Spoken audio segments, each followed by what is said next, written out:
कहते हैं कि ज़िंदगी आसान नहीं होती, ज़िंदगी को आसान बनाया जाता है मेरे दोस्त।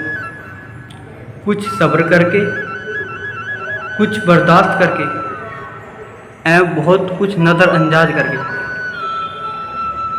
मैंने अपनी ज़िंदगी को कुछ इस तरह से आसान बना लिया, किसी से माफ़ी मांग ली और किसी को माफ़ कर दिया। हेलो दोस्तों, नमस्कार। मेरा नाम मुकेश मदान, मोटिवेशनल स्पीकर।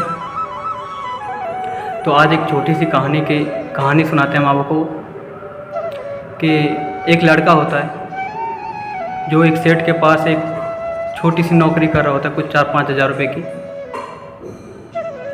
वह लड़का रोज़ अपने घर से जाता, उसके पास नौकरी करके घर पे आता। जैसे ही वो घर पे आता तो रात का खाना बनाता और सुबह का खा कर जाता।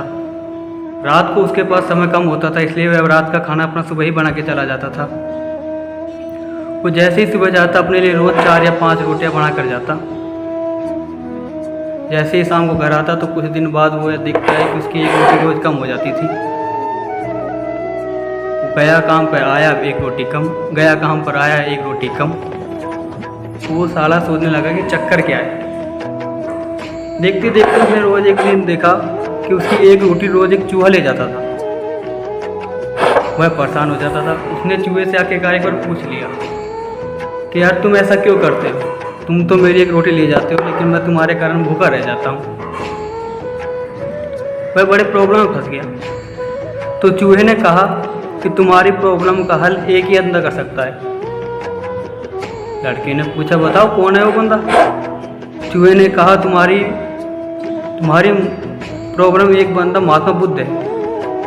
महात्मा बुद्धि वो शख्स है जो तुम्हारी प्रॉब्लम का हल कर सकते हैं। उसने कहा ठीक है, मैं महात्मा बुद्ध के पास जाता हूँ, मिल के आता हूँ। अगले ही रोज़ जाकर वह अपने सेठ से कुछ दिनों के लिए छुट्टी मांगता है। सेठ ने उसे 4 दिन की छुट्टी दे देते कि तुम 4 दिन की छुट्टी ले लो और चले जाओ। जैसे ही वो लड़का अगले दिन जाने की तैयारी में होता है, सुबह जैसे ही चला, रात हो गई चलते चलते। रात को उसने देखा कि रुकने के लिए उसे कहाँ रुके। वो इसने देखा कि एक पास में ही एक बुढ़िया का मकान था। उसने उस बुढ़िया से अप्रोच किया कि मुझे एक रात रुकने का मौका दो,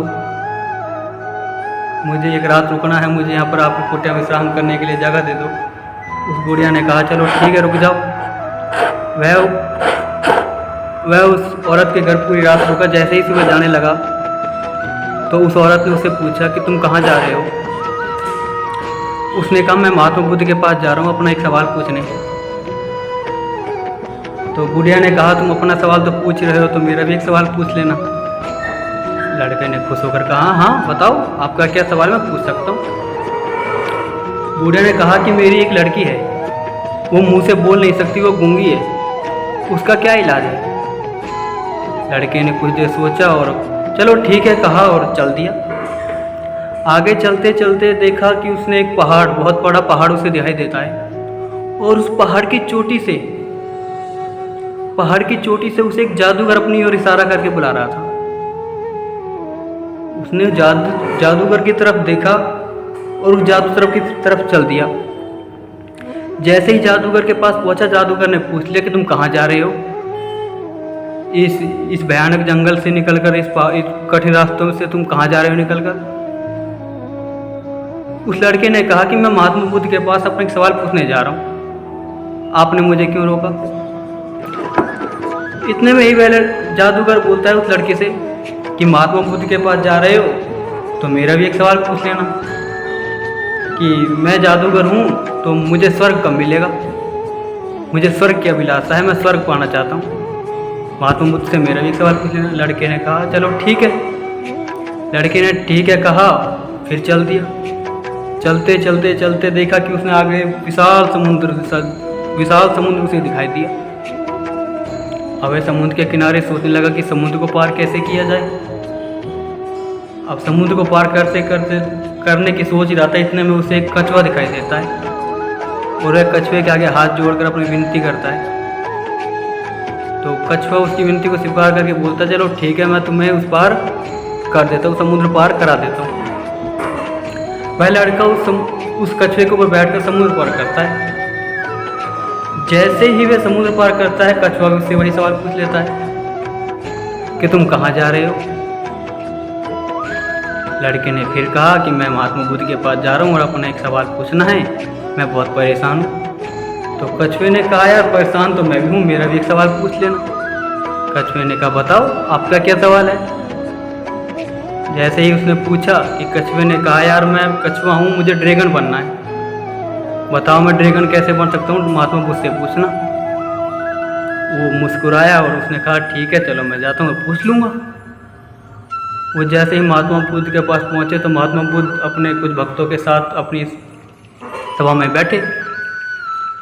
तो वह भी पीछे जाकर सबसे लास्ट में जाकर बैठ गए। वह लड़का बैठा तो वो महात्मा बुद्ध बोले कि आप जितने भी भक्त बैठे हैं मुझसे सभी लोग अपने अपने 3-3 बातें पूछ सकते हैं, मतलब हर बंदा 3 बात पूछ सकता है। अब वह लड़का सोचने लगा कि यार मेरे पास तो 4 बातें हैं, एक तो मेरी और 3 उनकी। तो जैसे उस लड़के का नंबर आया तो उसने अपनी बात को तो साइड में हटा दिया और उन तीनों की बातों को एक एक करके पूछ लिया। महात्मा बुद्ध ने कहा कि तुम कछुए से कहना कि वो अपने ऊपर का कवच हटा दे और ड्रैगन बन जाएगा।